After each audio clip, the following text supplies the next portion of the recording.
ඔයාටත් motor රථයක් තියනවාද?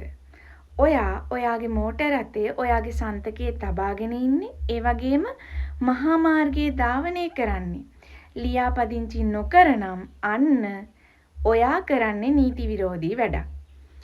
ඒ වගේ අවස්ථාවක ඔයාට රුපියල් 2500 ඉඳලා රුපියල් 15000 යනකම් වරින් වර දඩ නිකුත් කිරීමේ හැකියාවක් තියෙනවා. එහෙනම් ඔයාට දඩ කන්න ඕනේ නැත්නම් අනිවාර්යෙන්ම ඔයාගේ වාහනේ ළඟ තියාගන්න, මහා මාර්ගයේ රැගෙන යන්න ඕනනම් ඔයා ඔයාගේ වාහනය ලියාපදිංචි කරලා තියාගන්න ඕන.